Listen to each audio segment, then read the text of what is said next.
que é sobre uma decisão do Supremo Tribunal Federal, que na semana passada aprovou a revisão da vida toda da aposentadoria. O que é essa revisão? O que ela permite aos aposentados? Será que todo mundo vai poder pedir, então, essa revisão? Para falar sobre esse assunto, nós convidamos a advogada especialista, Natália Possamay. Natália, muito bem-vinda ao Ver Mais. Obrigada. Natália, isso aí pode causar uma verdadeira avalanche de pedidos de revisão, mas não dá para criar expectativa. É todo mundo que tem direito a isso? Não, não é todo mundo que tem direito. Num primeiro momento pode parecer que sim, porque em regra o INSS, quando calcula os benefícios, as aposentadorias, ele utiliza os salários a partir de julho de 94. Então a grande maioria dos aposentados, até pela questão de preencher os requisitos legais, se enquadra porque tinha salários anteriores a 94. Mas não é apenas por ter salários anteriores a 94 que essa revisão vai ser boa para o aposentado.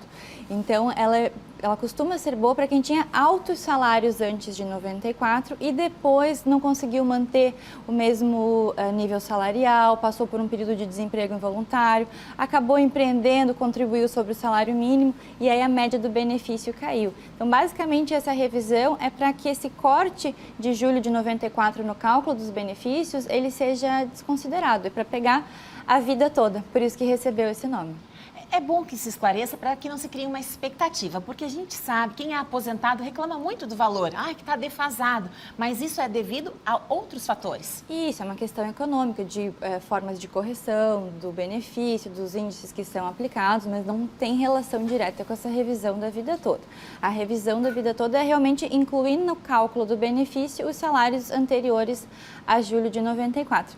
E é importante a gente informar também que não é porque, puxa, eu tenho 10, 15 anos de trabalho antes de julho de 94, 5 eram com ótimos salários, mas 10 eram baixos. Posso pegar só esses 5 que eram altos? Não. Justamente quando se quebra esse corte de julho de 94, esse limitador, todos os salários anteriores vão ser considerados. Então, se nesses 10, 15 anos que vão ser incluídos, nesse exemplo que a gente deu com a revisão, apenas uma parte pequena era de salários altos e nos demais eram salários baixos, esses baixos vêm de brinde. Então, é muito importante que seja feito um cálculo por alguém que seja especialista para poder dizer para o aposentado, para o segurado, olha, no seu caso o benefício vai ter um valor maior.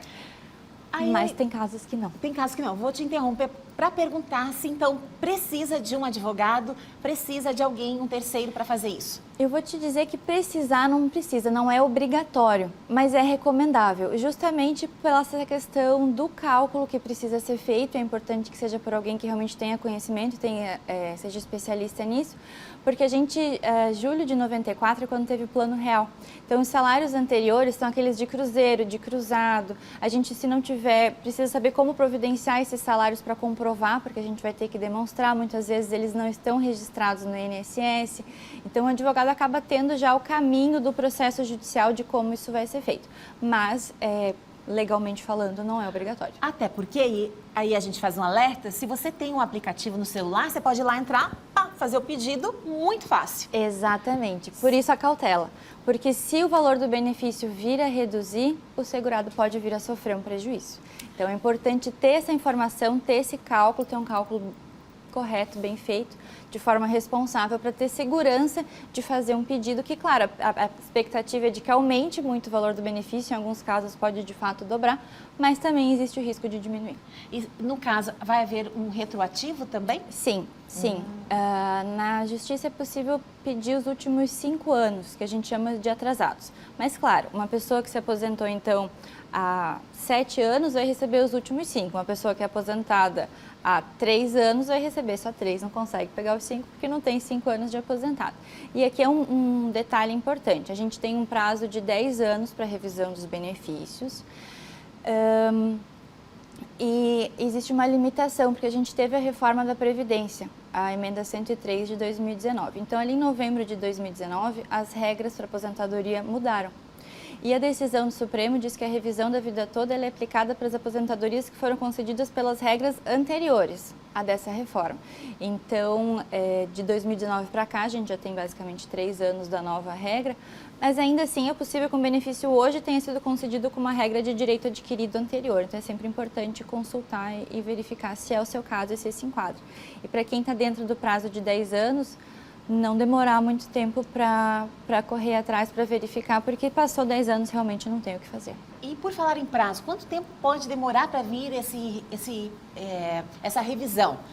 A decisão do Supremo o julgamento foi na semana passada, ainda cabem embargos de declaração, então a gente ainda tem umas etapas processuais a serem cumpridas. Inclusive, existe o risco de ter a modulação dos efeitos que a gente chama, que é basicamente o Supremo vir a decidir que essa revisão da vida toda se aplica para quem já tem a ação ajuizada.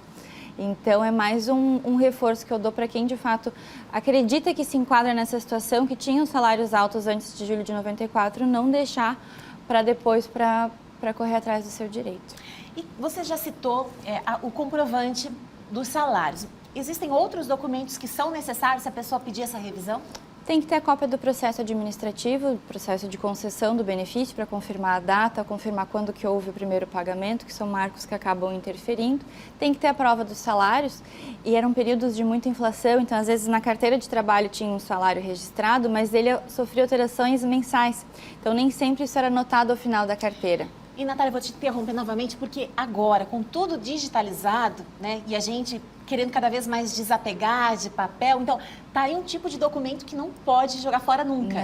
Não, é bom guardar. Porque depois pode não achar, né? Sim, e o INSS, ele não era automatizado. Então, não era tudo digitalizado igual é hoje. Então, é muito comum que a gente pegue o extrato de contribuições do INSS e nesses períodos mais antigos, que são os que a gente precisa para fazer o cálculo e para a revisão, esteja em branco.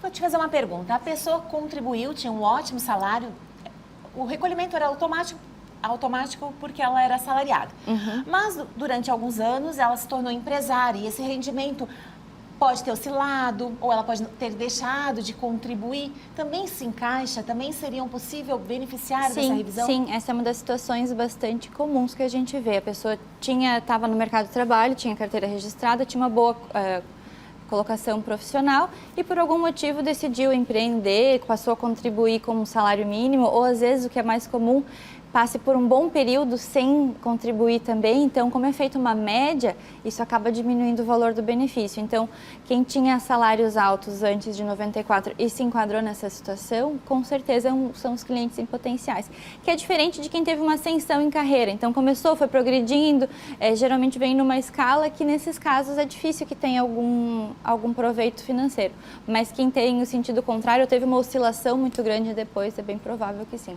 O MEI, né? Aquele que só contribuiu, só fez o recolhimento como autônomo ou como microempresário, também se encaixa? Sim, o MEI tem algumas peculiaridades, porque o MEI, via de regra, ele aposenta por idade, e aí tem a questão do salário mínimo, porque geralmente o MEI, os 5% que geralmente é pago, dá direito a um benefício de um salário mínimo. Mas o MEI também existe a opção de complementar, então o MEI é uma situação que pode se enquadrar, mas que a gente precisa analisar com um pouco mais de atenção. Que bacana. Então, olha, Natália, muito obrigada pela sua disponibilidade. Eu que agradeço. Quando sai uma notícia dessa, às vezes começa aquele diz que me diz que... E aí lota o INSS, né? Às vezes a pessoa, sem ter alguém que a oriente, ela pode até ter prejuízo num caso como esse. Exatamente. E é isso que a gente quer evitar. Então, muito obrigada pela sua presença. Obrigada.